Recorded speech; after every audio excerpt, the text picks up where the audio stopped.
There was something that fueled all this. I mean, why did all this come about? You have to go back to World War II. Now, World War II ended, and the United States was on the top. 1946 to 1960, 61, 62, everybody lived in quiet little houses, and they are all what we would describe now as Republicans. A car and home, as good as the other boys have, are important. The gang is impressed by material possessions. You know, everybody dressed the same, everybody's house was the same, everybody had the same cars. And then all of a sudden,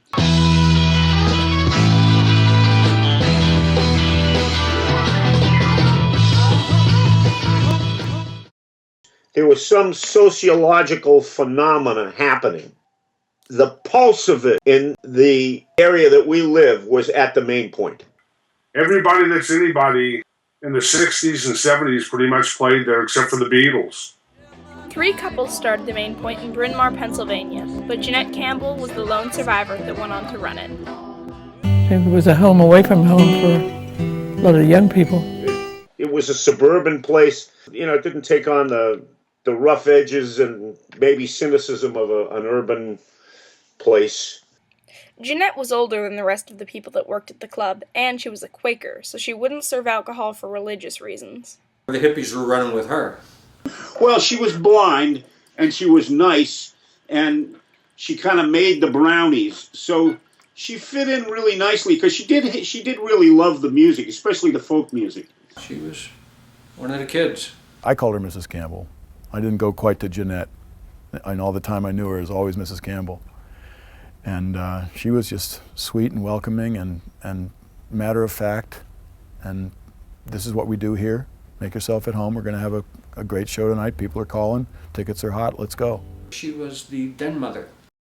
The Main Point was renowned for its audiences. Furfur said we had the best audiences in the country. You could hear a pin drop when Furfur was playing. The lines were also notorious. And it poured. And then the traffic coming down Lancaster Avenue would splash you with water. But the audiences at the Main Point were famous for more than just standing out in the rain. You ever hear the Main Point stomp? The audience knew that the dressing rooms were downstairs. So when they tried to get the performer to come up from the basement for an encore, in addition to clapping and applauding, they would pound their feet on the floor. And it it made it pretty difficult for anybody downstairs. Looking up at the floor joists, and the dust would be coming down in the dressing room. It was great. The people that came to the Main Point were all really into music.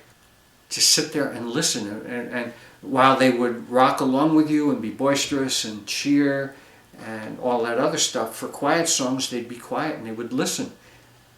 I could tell if we were doing really well because we'd end a very quiet song and it'd be like 1, 2, 3, and then the crowd would react enthusiastically and clapping and applauding. But it took them a while to get back from where we took them, so to speak.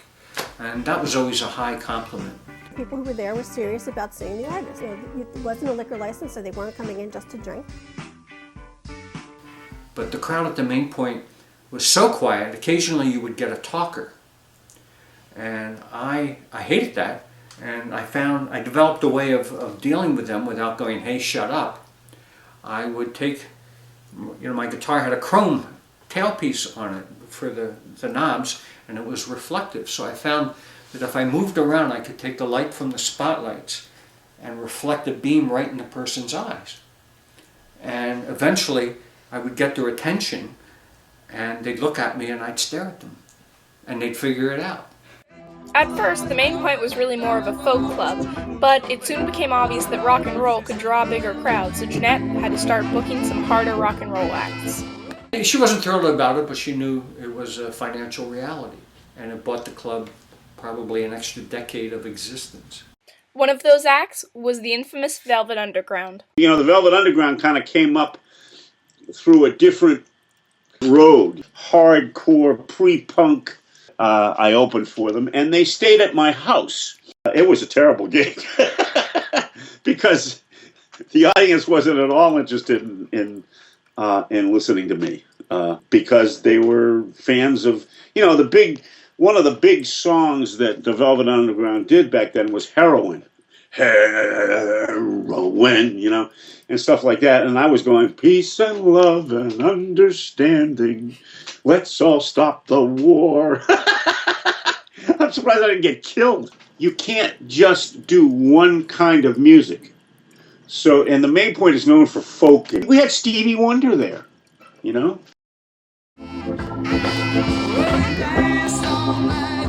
everybody spent time backstage. Backstage was in the cellar. They work at their craft. So before the show, they'll be practicing harmonies in the dressing room next to you, So it's not like, underwear flying around.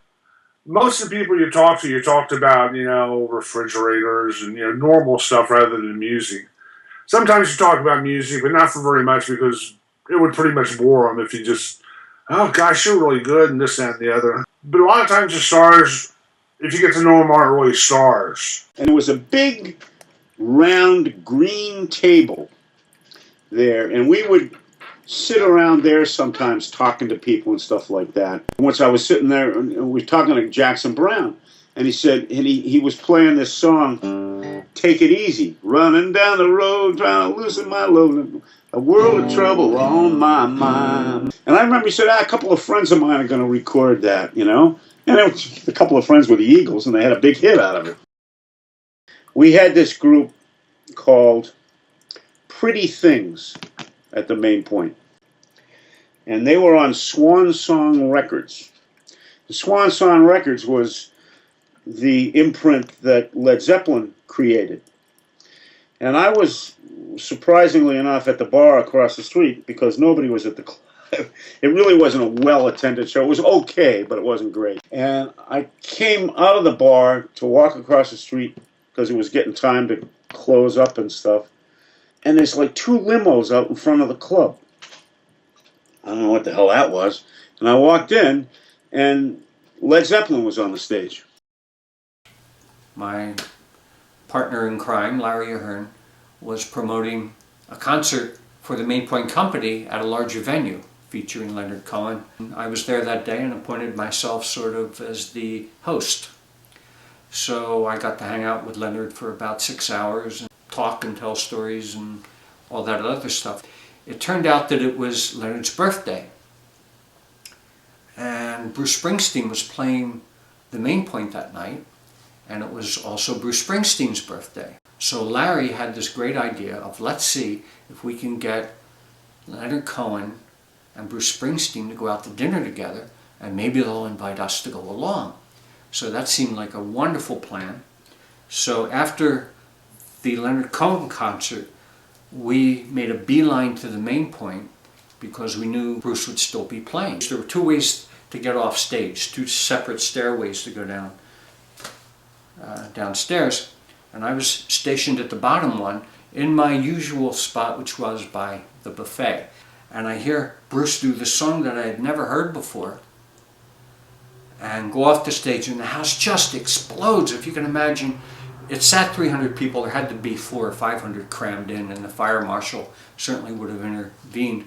So anyway, Bruce ends with this just incredible bombastic song and comes running off the stage and flying down the stairs, and I'm the first one he encounters. Now, Bruce had been prohibited from performing live for a year or 2 because he was in a contract dispute with his manager, and he couldn't play. So this was essentially his return, and he was overjoyed about it. So at any rate, he runs up to me and grabs me by my shoulders and goes, "Tom." And it was the first time, only time he ever called me by my name. I was shocked that he knew it, frankly. "Do you hear that? They still like me." And I remember clearly going, well, first of all, in those moments, sometimes your consciousness splits into 2, and you have the one thing that you're doing, but also you're realizing what's going on. So I'm going, God, Springsteen knows my name. That's amazing on one side. But on the other side, I'm going, literally, what, are you kidding? Of course they still like you. Get back up there. And he turned around and ran back up on stage to do his encore. And the song that he had ended the show with was Born to Run. And it's arguably the first time he ever performed it in public. You do Bruce Springsteen one week and sell it out, and he did a couple of times. But the next week, you just give it all back sometimes. At the Main Point, you used to answer the phone, hello, Main Point, and the people would say, hi, who's coming there this week? Well, so-and-so. What do they like? And they'd go to the show without ever having heard the person or seen the person. And that eventually morphed into people only going to see the stars. As the acts got bigger, the folks got rowdier, and they were ready to party, and there was no liquor in the club, so they were loaded before they came in. But stars are expensive. Jackson called us and said, well, what are you doing this weekend? We finally found a week that was open, and Jackson and David Lindley came and played 2 shows a night, Tuesday, Wednesday, Thursday, Friday, Saturday, and Sunday, for free. And it shows you that some artists retained their integrity beyond the time when they really got popular. I think Jackson Browne, even to this day, probably has more integrity in his little finger than most people. I mean, to do that was extraordinary. But during that week, one night, a guy walked in the back door, and we always had to watch the back door because people would just kind of walk in and act like they knew what they were doing. But the guy walked in, I remember he had a black leather jacket on and a stocking cap, and it was Bruce. And Bruce went downstairs and said hi to Jackson, and then they went up on stage and did a show together. I remember Steve Goodman had a benefit concert, I think at Haverford College, because they were going to throw Jeanette in jail because of the back taxes she owed. Steve Goodman said, we can't let the government throw a little old blind lady in jail. Camaraderies form more solidly, more quickly, and last longer when they're formed under, difficult adversarial and stressful times, And I think the same is true for the Main Point, whereas like we were all in it together, and we were all trying to make it work, and we were all trying to keep a way of life and a type of music, and more importantly, a way of presenting music alive. And so, therefore, a lot of the friendships and camaraderies lasted a long time. The people just wanted to really see it go, but it was just, the business model just wasn't there anymore. You couldn't make money selling coffee. But, it finally lost its any wind in its sails. So, and what was behind all that was an absolute, exactly the same language as you're hearing today. A war that we were brought into that on totally false pretenses. Could it happen again? Maybe. I've heard there's a bizarre cult of werewolves in Bryn Mawr.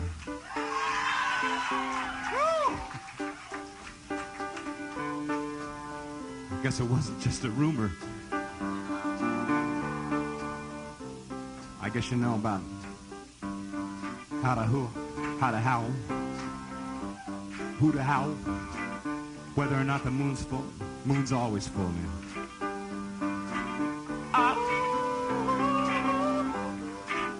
Let me tell you about it. I saw a werewolf with a Chinese menu in his hand, walking through the streets of Bryn Mawr in the rain. I was trying to find a place called Lee Ho Fooks. Gonna get himself a big dish of beef chow mein.